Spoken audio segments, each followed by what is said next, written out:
Hurry if you must, see the people to say.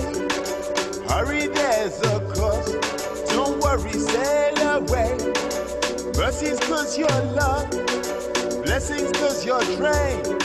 So in this regard, is disrespect again? How you gonna settle the scars? How you gonna live in the pain? How you gonna heal the heart? So find another way. How you gonna settle the scars? How you gonna live in the pain? How you gonna heal the heart? So find another way. So I turn to you with no one's help. I ask myself, why this wealth you always name is never common? Find another way. So I turn to you, the ones that said you always rule. Why you never seem to think the past's a problem? Find another way. If you never learn, there can be a lesson. If we never earn, that is the oppression. With the wrong to right, there can be a limit. Waving all the flags, why is that a gimmick? Learning for yourself, self-determination. Yeah, you see the black, that is the relation. Trying to open up, start a conversation. Yeah, I say it loud, bring the reparations. How you gonna settle the scars? How you gonna live in the pain? How you gonna heal the heart? So find another way. How you gonna settle the scars? How you gonna live in the pain? How you gonna heal the heart? So find another way. Find another way. Find another way. Find another way. Hey, hey, hey. Find another way. Hey, when they don't love you, no waiting to be saved, no waiting to be saved. So find another way. Hey, when they don't love you, no waiting to be saved, no waiting to be saved. So find another way.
Hurry if you must, see the people to say.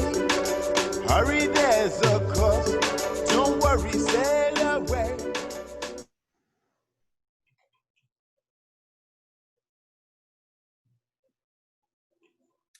Hello and welcome to everybody. I think people are still coming in, but welcome as you come. We're delighted to welcome you to our event today. What if museums were to become engine rooms of the imagination, with Hilary Jennings and Gabby Porter of Happy Museum, and our other speakers, Rob Hopkins, Hannah Fox and Lucy Neal. I'm going to do a little bit of housekeeping first before we dive in. So today's event is live captioned, and you can find the captions by clicking on the CC at the bottom right-hand corner of your screen. We'll be using breakout sessions. We'll be using breakout groups in the session. If you need the captioner, decline entry into a breakout room and asked, as the captioner will remain in this main room. We'll remind you of that a bit later on during the session. Today's session will be recorded, but the group discussions will not be. To ask a question, please either put your hand up, put a note in the chat box, or use the reactions function. If you have any technical difficulties, Daisy Hale, our brilliant tech host, is on hand to help resolve them. Please use the chat function to flag any issues and select Daisy Hale, otherwise messages will be defaulted to all attendees. Okay. With socials, please join the conversation on your preferred social channel using @jointheseason or @happymuseum. Season for Exchange is a precursor to the Season for Change programme. It is a 3-week free online programme of workshops, conversations and artist interventions to inspire artists and arts professionals to learn, share knowledge and talk about climate action and climate justice. The project is led by Arts Admin and Julius Bicycle and delivered in collaboration with partners nationwide and supported by Arts Council England and the Paul Hamlyn Foundation. Happy Museums project will be part of Season for Change for next year, and we're here today to discuss the potential of museums to unleash the power of the imagination in their audiences and communities. Find out why the power of the imagination could be so vital at this pivotal moment, and how our collective imagination can help shape our museums, our lives, and the places we live in. This session will be a mix of presentations and small group discussions. So that's enough from me. I'm going to hand over to Hilary to introduce today's event. Thank you. Thank you, Emma. It's great to be here. So I'm Hilary Jennings and I'm Director of the Happy Museum. And I also would like to introduce Gabby Porter, who's my co-conspirator in setting up this session, who you'll be hearing from later. So it's fantastic to see you all, and we are thrilled to be part of the Season for Exchange. For those of you who don't know us, I know there's some names I see in the list who we do know, but for those of us who don't, we've been exploring with museums how they might reimagine their work with a focus on the well-being of people, place and planet since 2011. Through this work, we've learnt that museums have a huge amount to offer in this frame. And rather than go on about that now, because that's not the focus of our discussion, I'm going to suggest you look at our website, which I'll just pop the link in the chat box. You can save that for later. And you can find out more what our community of practice have been doing over the years. But today's session forms part of our No Going Back workshop series. When the pandemic hit and this time of change, we're looking at how workshops that can invite us to pause and to think afresh about the role and potential of museums. How might they contribute to wider civic engagement, shape a more compelling and inclusive proposition, and forge new connections, conversations, and modes of expression. So each of the workshops in this series brings a different perspective to the question. Previous sessions focused, for example, on a values-led approach with our collaborators, the Common Cause Foundation, and a bi-regional approach exploring a new sense of place. Recordings of previous sessions are available on our website. We'll also be shortly announcing further workshops and our full Season for Change programme, including an open call to museum practitioners to join a support programme for change starting in the new year.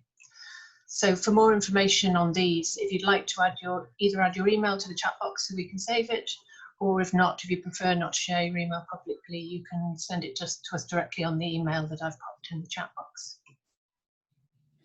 So as Emma explained, our session today focuses on the place of the imagination in museums and comprises a mixture of short presentations and group reflections.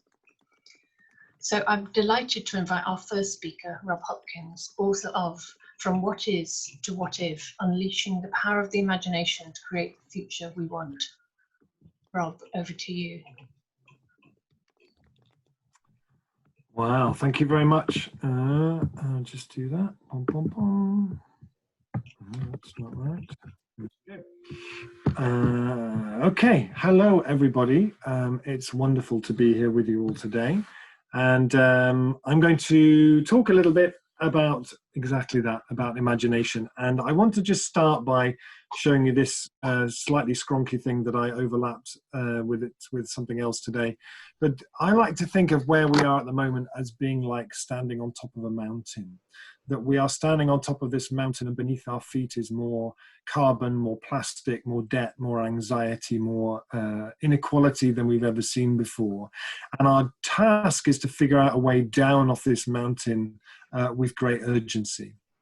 And for some of us, being told by the guides who are with us, who are saying, you see those clouds that are coming in, we need to get down off here really quickly, is enough. But I feel like for a lot of people, what was more effective is being able to tell the stories about the lower valleys, the lower slopes of this mountain that are so intoxicating and so delicious that it makes it feel that they create such a deep longing to get there that it becomes inevitable that that's what we will do. Because if this was a challenge of facts and figures and numbers, we would have done this in the 80s when it would have been so much easier. Now, a big part of this, I feel, is about creating that longing for a post-carbon world. And that's where the imagination is so fundamentally important to this conversation. Because as Ursula Le Guin, one of the great guardians of imagination in our culture, put it, the exercise of imagination is dangerous to those who profit from the way things are, because it has the power to show that the way things are is not permanent, not universal. We will not be free if we do not imagine freedom. And particularly now, it feels like this argument for me becomes stronger and stronger, that actually we are living in a time when imagination, which John Dewey defined as being the ability to see things as if they could be, is of the most profound importance, and is also, as some research suggests, something which is declining in our culture. That ability to do that is declining at the very, very worst time possible. Our very survival now depends on our ability to reimagine and rethink pretty much everything. As Naomi Klein says, there are no non-radical solutions left. So what is the way that we can really bring it on board? I feel like one of the ways is, again, this question of longing, and arts and imagination is so vital to this. This is the work of James Mackay, an artist based at the University of Leeds, who draws the future. He goes out into Leeds and he just starts to draw what he sees in front of him, but adapts it to how it might be in the future. This is his vision of that city if it was the most biodiverse city in the country. What would it be like? What would it smell like? How can we bring that to life in people's imaginations? This is his drawing of the cities where we start to take up the streets and get rid of the cars and turn those streets instead into gardens, and our children are able to walk to school through gardens like this rather than down busy, polluted streets. All of this is entirely possible, but being able to imagine it first is fundamentally important. And as Eric Holthaus, who writes a lot about this, put in an article recently, all of this probably feels pretty radical right now. In 2025, it won't. Things are moving very, very, very quickly, and we need big, bold, imaginative thinking. So I want to offer something to this event, which grew out of the book that I wrote about imagination, called From What Is to What If, and with a guy called Rob Shorter, who was studying at Schumacher College and living in my house at the time, and who read the draft of the book. And then out of lots of conversations that we had, he created this, which we call the imagination sundial. And you don't need to sort of give yourself a migraine trying to read the tiny writing around the edge. I will give you a link at the end where you can download this and look at it at your leisure. But this was our attempt to answer the question, if we are living in a time of declining imaginative poverty, at the very time in history when we have to reimagine and rebuild everything, if we have created collectively the worst possible conditions for the imagination to flourish, what could we do about that? So this is our attempt, which I'm hoping this might be something, as people involved in museums, as people involved in community projects, you might find this to be useful. And I want to go through each of the bits and tell you some stories. So the first one is space. And you all know that the time when you are at your most imaginative is when you have some space. Your best ideas tend not to come at 5:30 in the evening when you have a deadline at 8 o'clock that night and you're sitting in front of your computer. Albert Einstein always said his best ideas came when he rode his bicycle through the forest. And that kind of daydreaming space is disappearing out of our lives. The chief executive of Netflix said that the main competitor to Netflix is sleep. So creating space in our own lives is really important. Creating space like this in my town, in Totnes, for communities to come together and to dream and to ask what if and to think about the future are vital, because if we don't do them, they tend to not happen. So creating space, and I feel like movements like the transition movement, Extinction Rebellion movement, and many others now are getting really good at designing space into their events, into their meetings. We should be, I think, looking at a universal basic income, a 4-day working week as being national imagination strategies as much as anything else, because they create space. The second one is place. And what I mean by place is places that we go to where afterwards, when we leave and go home again, the world doesn't look quite the same. Our sense of what's possible in the world isn't quite the same. This is Waterloo Bridge last April, when Extinction Rebellion occupied the bridge and turned it into a forest for 2 weeks. And people who walked across there every day were able to, when it was all normally polluted and horrendous, would stop and say, why can't it be like this?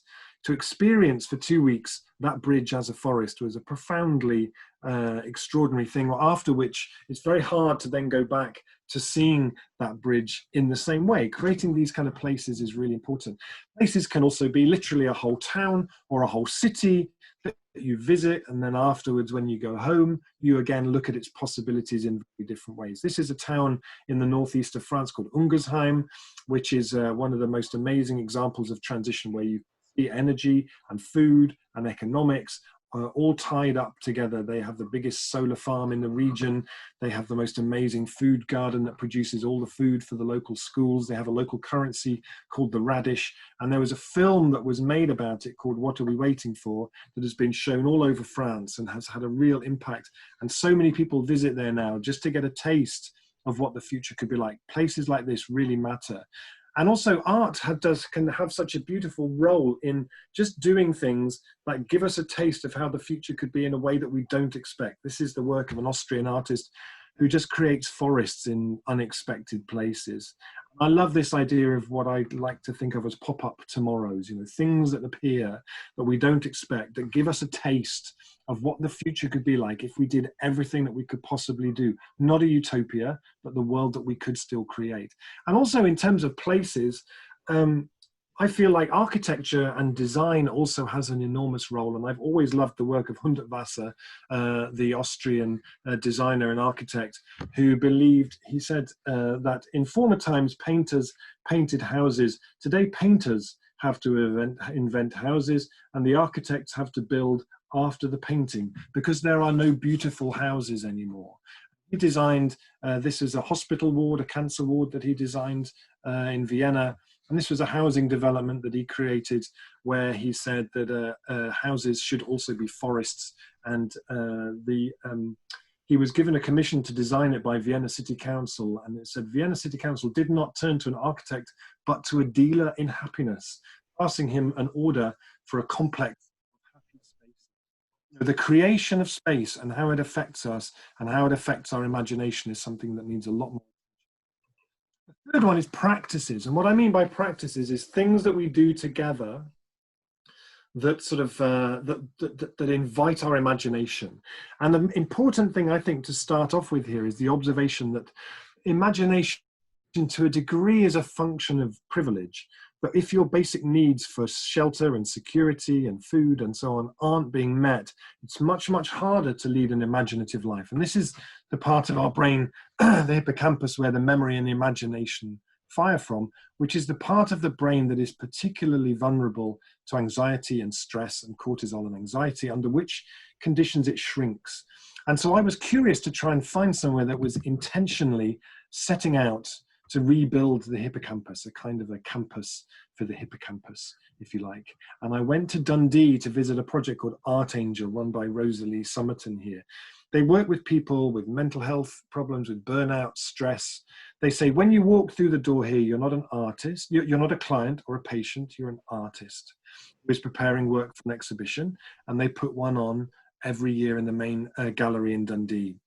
And I met so many people there who told me their stories and how coming there had meant that they could see the future.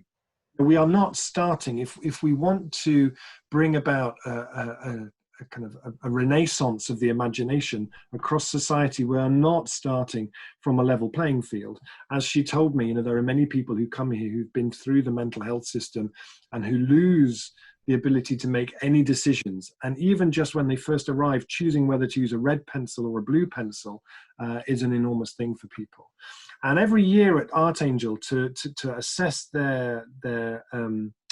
how well they're doing for their funding, they don't give their artists a big complex form to fill out. They give them a piece of paper with 2 outlines of a human body and say, fill them out. The first one to show how you felt before you came here, the second to show how you feel now you've been coming here for a while.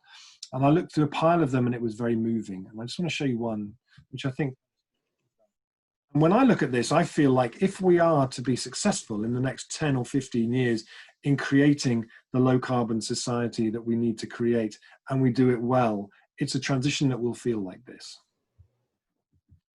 This is another practice which is something developed through the Transition Network and also with Encounters Arts, which Lucy, who will speak afterwards, has been very involved in as well, which was called Transition Town Anywhere, where you take a big space, this was Battersea Arts Centre, and you do an exercise where you imagine that you're stepping forward 10 years into the future, not into a utopia, but into a future where we've done everything we could do.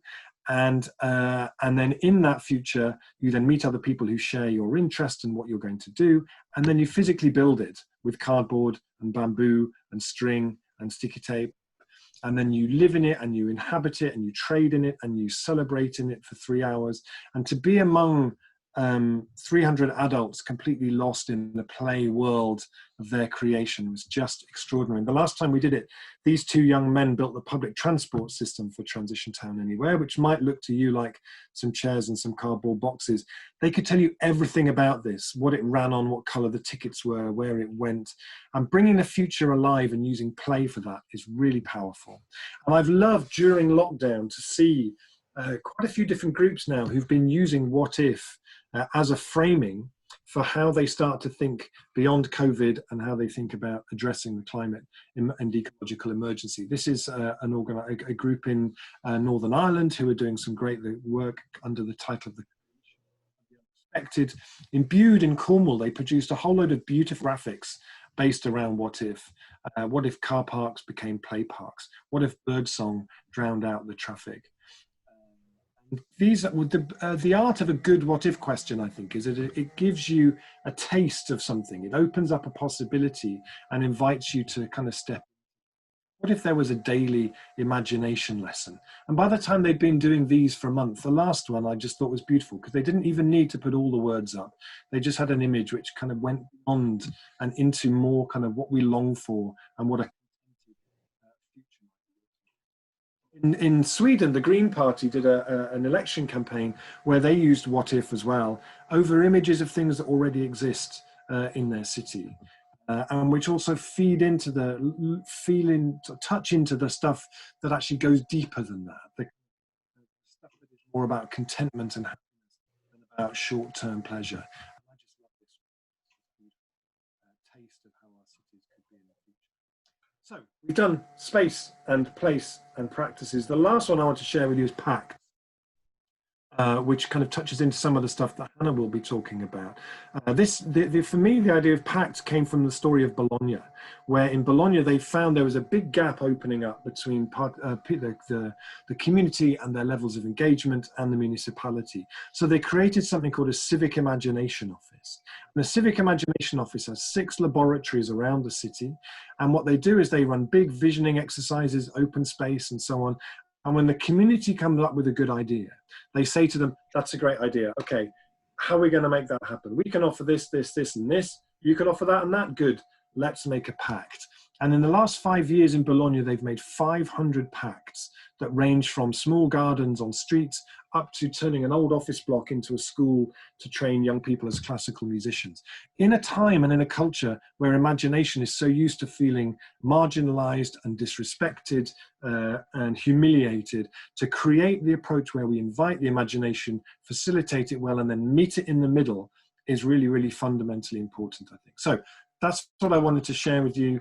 When the next speaker's on, I'm going to put a little link in so that you could download a high resolution version of this. I'd love to hear if this is something that resonates with you, if it's something that feels useful to you in the work that you do. And if you want to find out anything else about the stuff that I do, robhopkins.net, all the interviews I did for the book are on there. If you want to find out more about the transition movement, have a look at transitionnetwork.org. And I do a podcast series called From What If to What Next, where listeners and subscribers send in their what if questions, and I find the best people to address them. So with great apologies to the captioner, because I'm realizing now as I draw to a close, I talk very, very fast. I thank you all for your attention, and I hand back to Hilary. Thank you. Thanks, Rob. That was fantastic. You did disappear very slightly on occasion, but you hung in there for most of the time with your Wi-Fi, so that was great. I don't know about anyone else, but my brain is firing with ideas now. So what we're going to do now is we're going to, before we hear from our next two speakers, we're going to break out into small groups to give you a chance to just let some of that sink in, to just reflect on that with a small group of people. And with what we'd like you to do, we're not going to give you a question, and we're not really asking you about what you might think professionally about this. We'd just like you to talk about in this small group what came up for you personally in that presentation. What did it make you feel? What did it make you think? The groups will not be recorded, so do feel free to speak confidentially, and you'll have about 15 minutes. Brilliant. Thank you. Welcome back, everybody. I hope you had a good conversation. And now I am delighted to introduce our second speaker, who is Hannah Fox, who's Project Director for the redevelopment of Derby Silk Mill, the site of the world's first factory as a new museum of making. And the Derby project, a very small part of it, was one of our very first Happy Museum commissions. So it's really great to be reconnecting with Hannah, and looking forward to hearing more about what she's got to say about museums and the imagination. So Hannah, over to you. Thank you, Hilary. Can everyone hear me? Can you give me a thumbs up if you can hear? Okay, great. Okay, so I'm going to tell you a little about the new museum that we're working on. Derby Museums was formed in 2012 as an independent organisation that manages the heritage assets, buildings and collections for the city. Our purpose is to be for the thinker and maker in all of us. And we think of that as think, feel, do, head, heart and hands. So back before the organisation was formed, the Silk Mill being part of the City Council Museum Service as an industrial museum for nearly 40 years. And while some folks had a nostalgic place probably in their hearts for it, it really remained unchanged over that period. At that time, there were some significant challenges, you know, the sort of, not least the visitor numbers, and a building where only 2 floors were in use as a museum, but also future plans that were dashed when the council's proposals for the Silk Mill was kicked back by the funders as unambitious and without support. But with challenge comes opportunity, and including the fact that the funding was rejected. You know, this forced an entire rethink.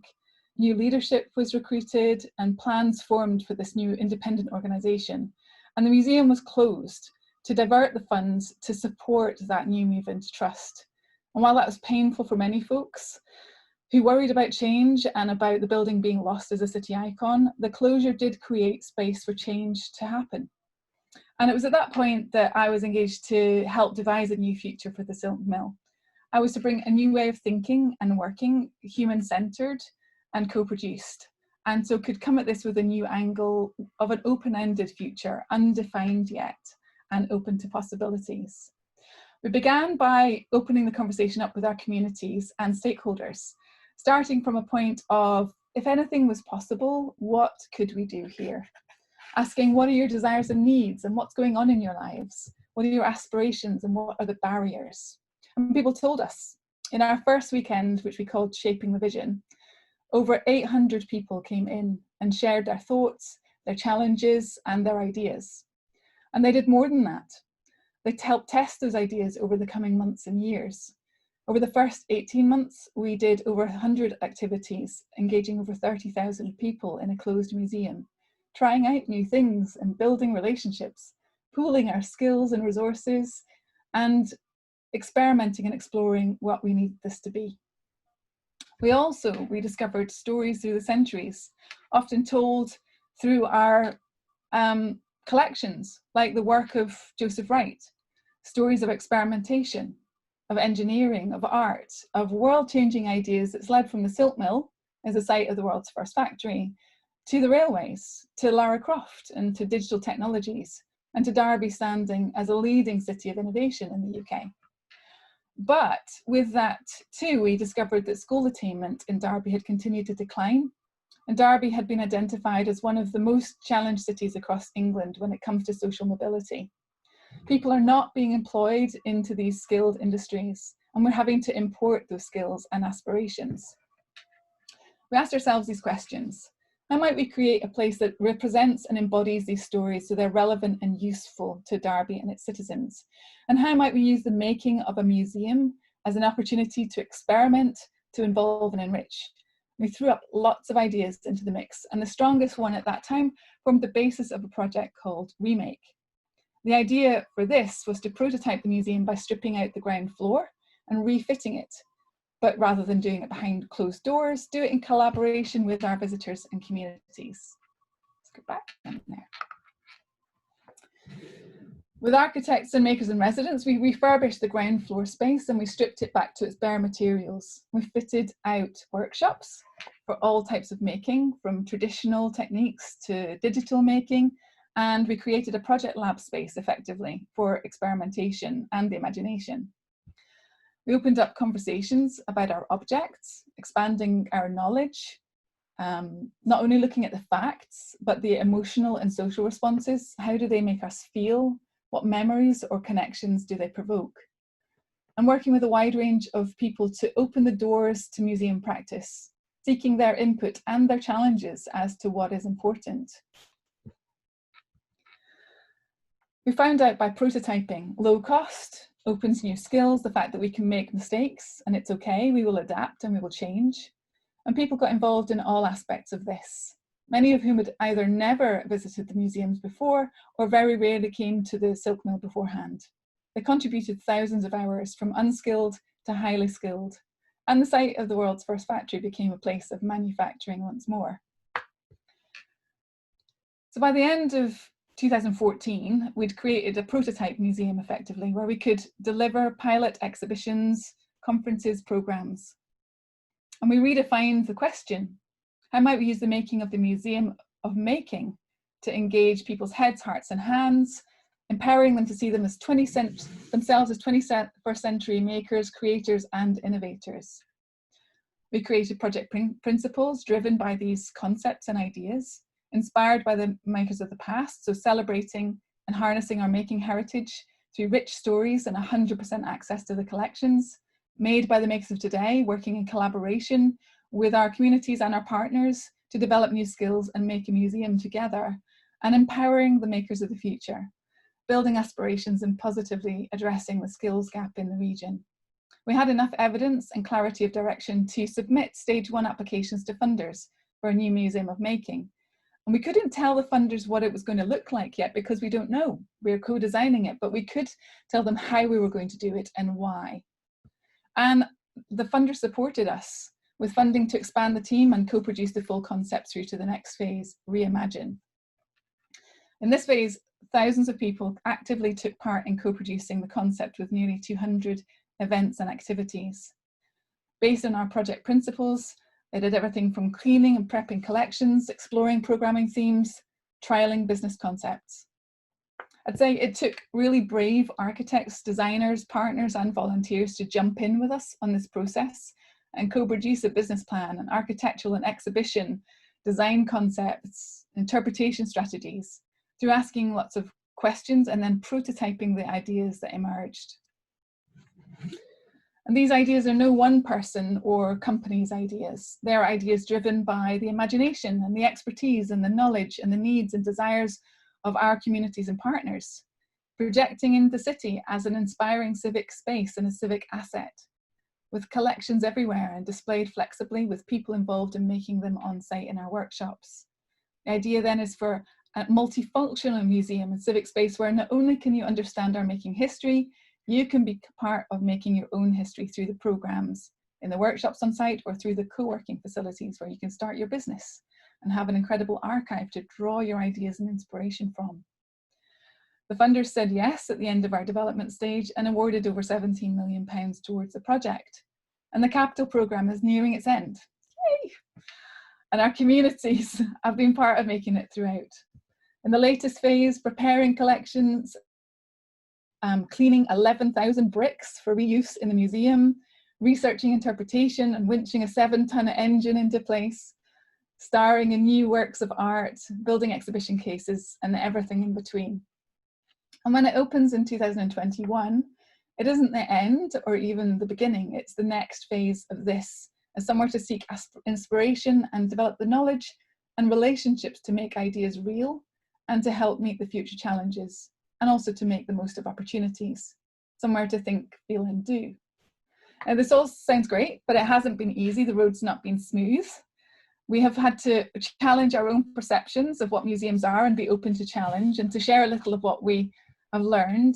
We've had to say no to pet projects. We've faced personal and organisational challenges with this, refocusing all our activities to our business aims. We've had to let go of our well-held opinion of ourselves as the experts and the specialists to see that we have a lot to learn and our communities are often best placed to teach us. Also that it doesn't need to be perfect. Prototyping helps us to learn by doing. It stimulates the imagination, it sparks new ideas, it develops skills and it builds relationships. We've also restructured. We've amplified previous soft voices and brought in new ones, encouraging cross-discipline working and ideas from everyone to be shared and acted upon. Co-production is part of all of our job descriptions. It has taken a massive mind and culture shift to hold ourselves accountable for what we're doing and the way we're working. And we're trying to encourage and adopt key sort of habits of mind. And these habits of minds here, we want to support experimentation and prototyping and teams who work across as disciplines. We want to look broader than our own experience, challenge the norm, ask why, and be brave. I'm not saying tattoo it on your arm, as I have, but we should definitely find ways to feel the fear and do it anyway.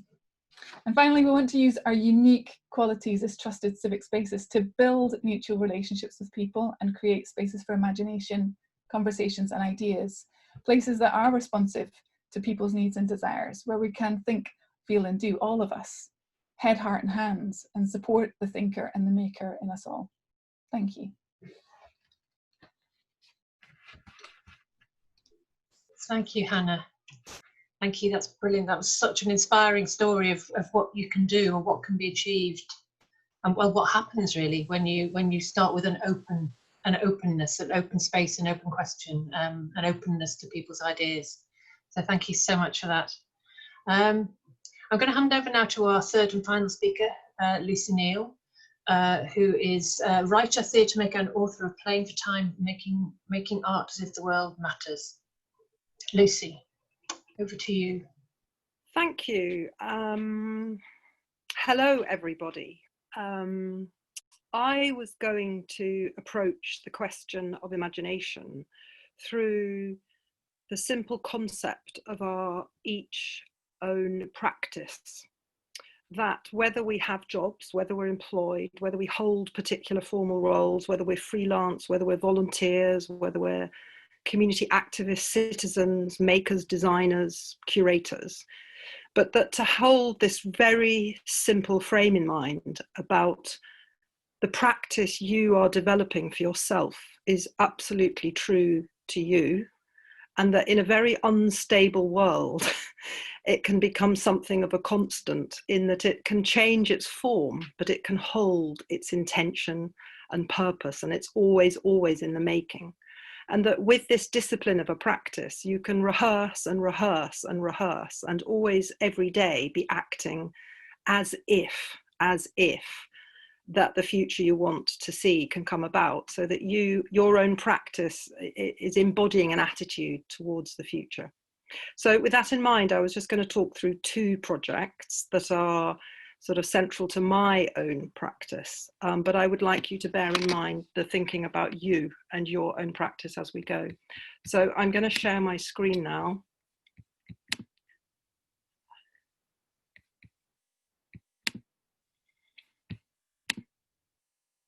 And here we go. So the future must enter you a long time before it happens. And I just love that quote. It kind of hums and sings in front of us, not always understandable, but I think it holds an amazing truth. So this first project that Rob has already referred to was in Battersea Arts Centre Grand Hall a year ago, and it's had various guises over the years, but in this instance it was a pop-up tomorrow, and the idea of having a group of people who would build an entire town. They would work together to build a town centre that was zero carbon. So middle of the sort of 4-hour period in which this happened, the hall looked like this. But when we started and people stepped into an open space, they were very much on their own. They'd come as individuals. And so there was a sort of methodology, and Ruth Benthoven, who's just standing up by the screen at the back there with me, sort of very much brought the whole idea of how do you bring people into the acting out of a story, as if what they're doing, they're learning how to embody a future and make it happen. But soon people were then going from themselves to then sort of going into, as it were, their street, and they were then beginning to work out what it was that they could work on to create a zero carbon town. And then they became very practically involved in looking at the systems that operate in that town, whether it's energy, water, transport, selling, food growing, cooking, sharing, making and design, or health, caring, well-being, but also governance and transport and all the things that a town needs. But then to begin to question what role might they play in that. And some of you might recognize yourselves in here, but might you teach, or might you be a designer? What role might you be playing in this town? And then we let everybody loose with the simplest of materials, with chalk, with tape and scissors and cardboard, a lot of cardboard. And then the idea was that the town was then built with people having recognized that they were going to play a role, and it was a question of sort of letting your brains, letting the brains in your fingers do the work of cutting and shaping and working out whether it was a growing space, and just pure play really in people working together. This was a youth assembly, this was a sort of governance model, and just drawing on all the material of people's imaginations, but also understanding the frame that was being worked to. And then there was a chance for people to visit the places that they had created. So that by the end, and there's the transport system that Rob mentioned earlier, which I have to say was built by children that were present at this.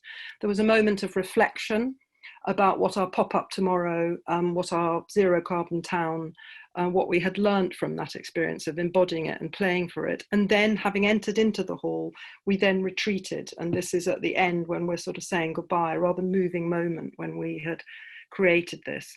And in terms of as if, and coming back to our practice, this event had its own sort of precedence a few years back as a transition conference where we built Transition Anywhere, Town Anywhere. It was a town of well-being, huge group of people. We made a street map, and people were building it in a very similar way, but choosing a role that they were going to embody and play with. I'll be the baker, and then stepping into that and inhabiting it.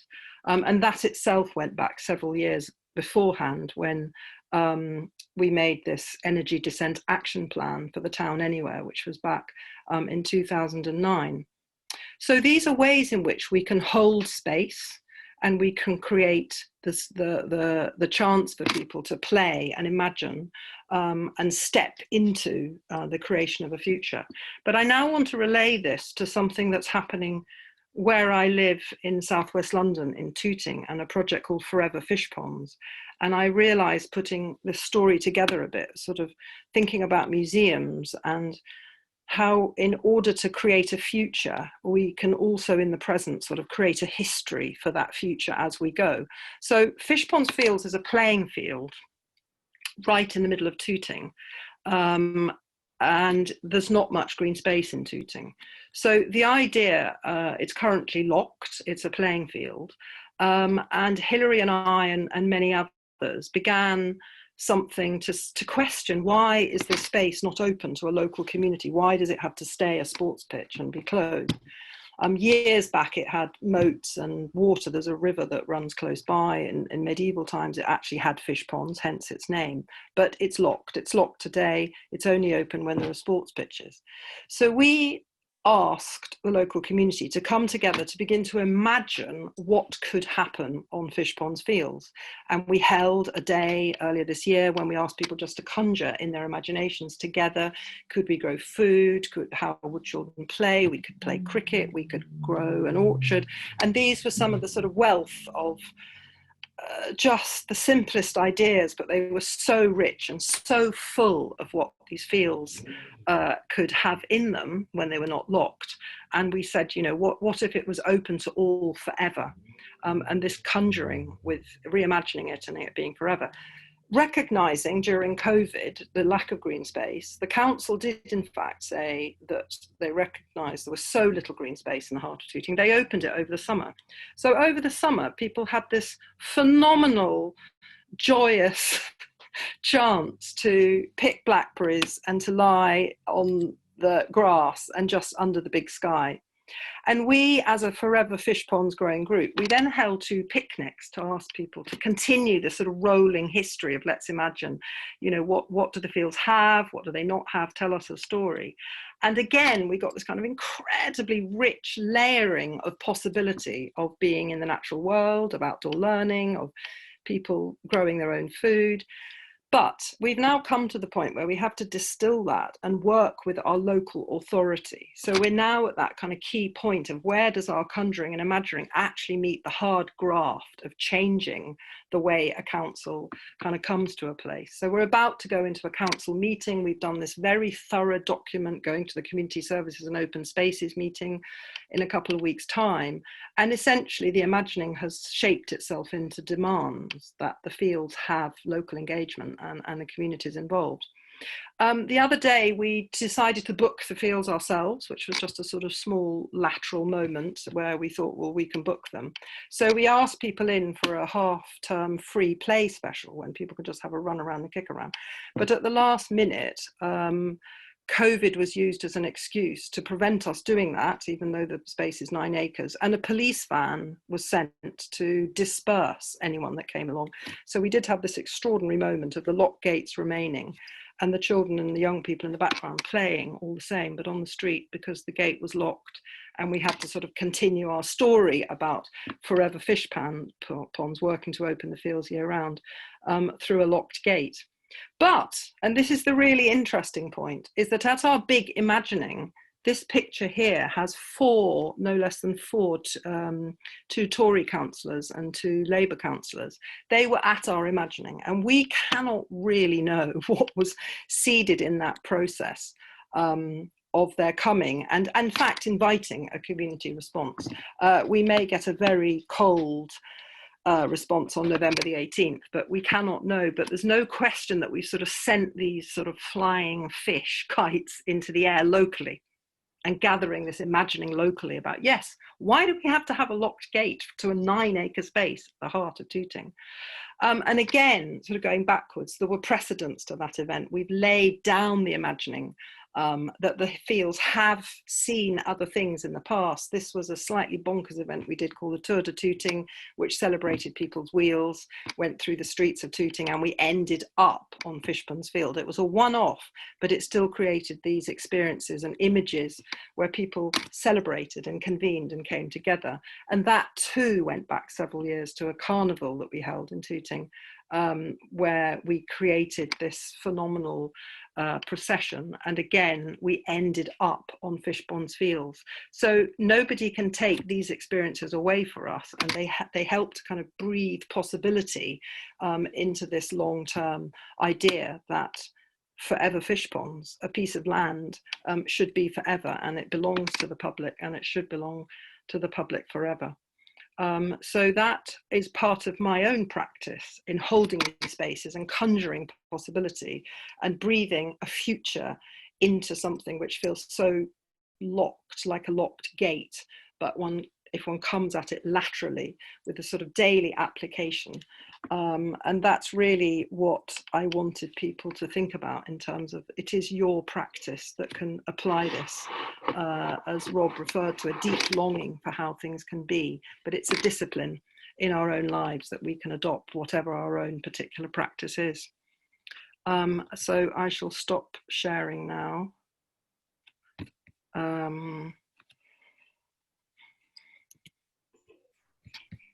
Thank you. Come back. Thank you, Lucy. That was absolutely fantastic. Gosh, there's so much in those three different perspectives on the imagination, and that for me was, of course, quite meaningful, because all of those events I was actually there as well. So that was quite a roller coaster. Hearing you talk there, Lucy. So we're now going to go into. Give you a chance again in small groups, because often when there's 30 or 40 people on a Zoom, it's quite hard to have a conversation about what you're thinking about. So we're going to suggest you go into small groups again, but this time we're going to ask a very specific question. And the question is, how might we take risks and unlock the imagination in ourselves, our organisations and our communities? So I'll pop that in the chat box, and Daisy's very kindly going to put us back into groups again. And again, we'll have about 15 minutes to share thoughts on that question, and then we'll come back for a last few moments together. So I hope you had a fruitful discussion, reflection. We don't have time, we have about 10 minutes now, and we don't really have time to hear from everybody about their thoughts, but what would be really great, it would be lovely if you have time to drop into the chat box anything that you're taking away from that discussion, anything particularly that struck you that you'll be building into your work in the future. But while you do that, and over the last 10 minutes, I just want to invite a final reflection from each of our speakers, and then I'll hand over to Gabby to tell you a little bit more about the Happy Museum Season for Change programme. So, Rob, can I come to you first? Sure. Well, it's always an enormous pleasure to share any time with Lucy and Hannah, who I think are two of the great practitioners of imagination, and who I get so much inspiration from. And the quote that Lucy put up, with that Rilke quote about the future must enter into you a long time before it happens, for me is just one of the, it underpins so much that I do. You know, how do we create those openings and those possibilities for the future to enter into people? Because we're living in a time where there's so many other futures entering into people, which are just grim and ghastly and dark and horrible. And to be able to create the space for different stories of the future is so important. So one of the things that I love about the work in Derby, and that has really inspired me there, is when I talked about space and place and practices and pacts, you know, you can see all of those in the work that Hannah and the team are doing in Derby, and it's such a beautiful example for me of pacts. I often use it when I give talks as an example about pacts, about how it was something that invited the community's imagination. And in a time where so many of the times we get invited to a consultation, we go along and we write our great ideas on post-it notes, and then we go home and they all get tossed in the bin and things just carry on as they were going to anyway. The depth of commitment to listening and to co-design, and then to creating pacts, and the work that Hannah just touched on, but the way that the whole process of designing big construction projects was reimagined for that project to maximize the room for input for the community, is a beautiful example for me of a project making a pact with its community. And Lucy, I always love in Lucy's work how it thinks really big and ambitious, and how play completely runs through it. And as a creator of space for that, I just think Lucy's amazing. And I did the course that Lucy does called The Art of Invitation a couple of years ago. And there was so much in that was just brilliant. And I would really recommend it to anybody who would like to find out more about it. And one of the things for me was that as somebody who's more a community campaigner and activist and sort of doer of things on the ground, the extent to which Lucy managed to help me to see the work that I do as an arts practice, and how it changes the way in which you conceive things and the way in which you do things when you add that strand into it, has been something quite kind of profound for me, of which I'm very grateful. So I hold nothing but the most enormous admiration and awe at these two amazing people. Thank you very much. Thanks, Rob. I'm going to hand over to Hannah. Oh God, thanks, Rob. I love the stuff you're doing. It's amazing. And your book, if people haven't read it, get it. It's really inspiring. Some really interesting case studies in there too, as well as some sort of thought pieces that I find really stimulating. And I think that kind of comes back to what I've been thinking about. And I was looking at a great quote I found about: to imagine is to represent without aiming at things as they actually, presently and subjectively are. You can use imagination to represent other possibilities and to represent perspectives other than your own. And I think that's really foundational in terms of the way that we're thinking about the way we work, is how empathy is employed, and how do we make sure that we're able to do that, because we are able to represent perspectives other than our own. Which takes practice, right?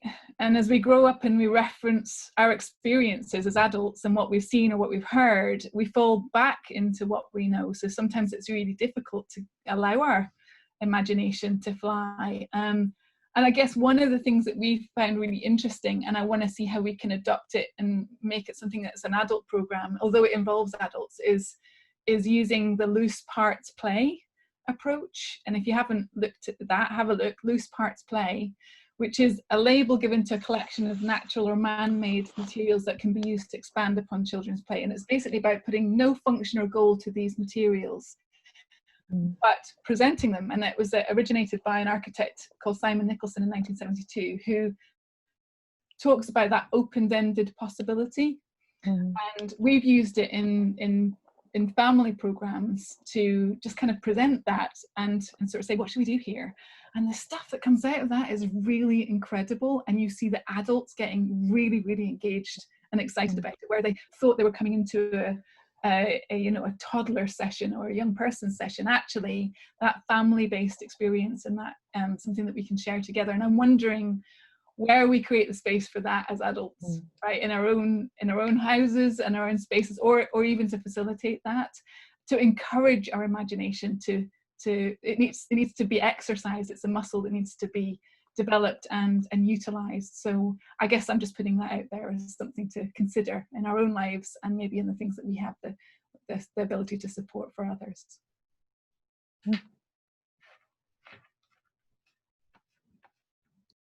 Thank you, Hannah. Lucy, would you like to add a final reflection? Which is encouraging everybody to really dwell on their own practice and to see it as a trim tab. I don't know if you know what a trim tab is, but it's that tight little thing that steers the rudder that can steer a big ship, and it has to be very, very, very, very tough. But your practice can change world orders. And, you know, just as a very simple example, Václav Havel, a playwright, a man of the imagination, when he was imprisoned in what was then Czechoslovakia for many years, he lived his life in prison as if he were a free man. And that sort of trim tab approach to sort of constantly countering the status quo with your own purpose and intention of the change you want to bring about, I think is just, you know, it's a good example. And when he came out of prison, he then became the Prime Minister after the Velvet Revolution, and he then led that period and then was Prime Minister of the Czech Republic. So it's just an example. In terms of practice and your practice and how it evolves and develops, there's a very simple kind of tree drawing, an ecology of your practice, which I just find very useful to add to. I can kind of, I'll ask Hilary maybe to send it out more easily, because I know that we're a bit short of time. But yes, good luck, go well, everybody. The work we do is so hard and so complex and so trying, but the possibilities are there, and I hope you can kind of breathe that oxygen now and again. And thank you for listening. Thank you, Lucy. And I will add the practice tree to an email that we send out to anyone who's added their email in the chat box or sent it to us. So, Gabby, can I hand over very finally to you to say a little bit about the Season for Change programme before we close? Yes, and just to ask if Hannah would also share that quote that she gave about the imagination, which I think would be lovely to have. I just feel that there's been so much in this session, and the reminder for each of us and all of us to explore what if and as if, and to think about all those possibilities. So we have a program of sessions over the next couple of months, which is called No Going Back, and it'll continue with this very broad theme. So we're going to have a session looking at good work. How can we work in ways which are to work for good, but also to work with more kindness and goodness towards each other.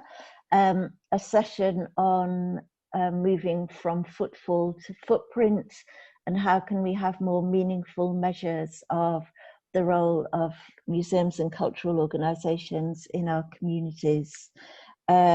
We have a session on think and do, and thinking about how we can practically contribute sort of civic spaces and civic engagement, and we're open to other suggestions. So I'm sure there are lots more things that we would love to do.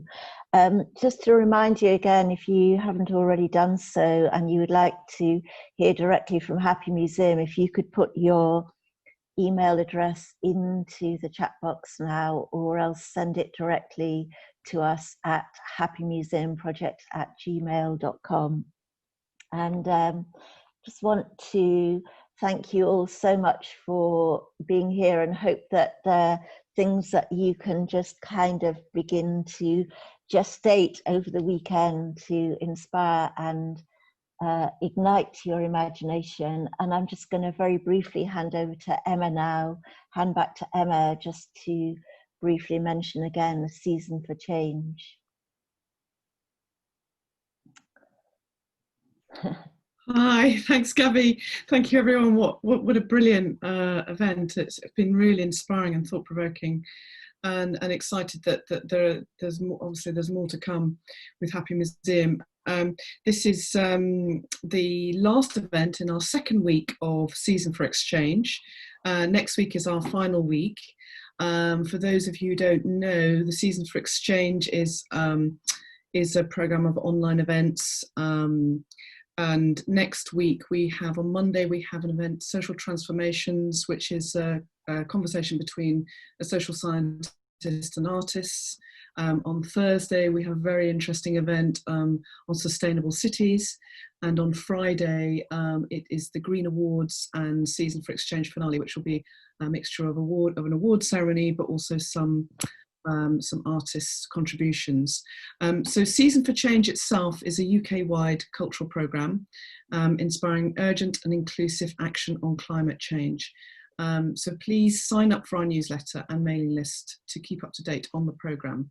And most importantly, organisations, we have an open programme in 2021, which anybody can join. So please do get in touch and tell us about any events that you or programming that you're doing around climate change and climate justice, and we can talk to you about being part of the Season for Change open programme. So thank you, everyone. Thank you, Gabby and Hilary. Thank you. In a great session, and to all the speakers, really inspiring. And I think that's it. Yeah. Have a great weekend. Thank you. Thank you for being here. Thank you. Democratic weekend, I think. Yes. Democratic weekend. Thank you, everybody. Thank you. Thank you.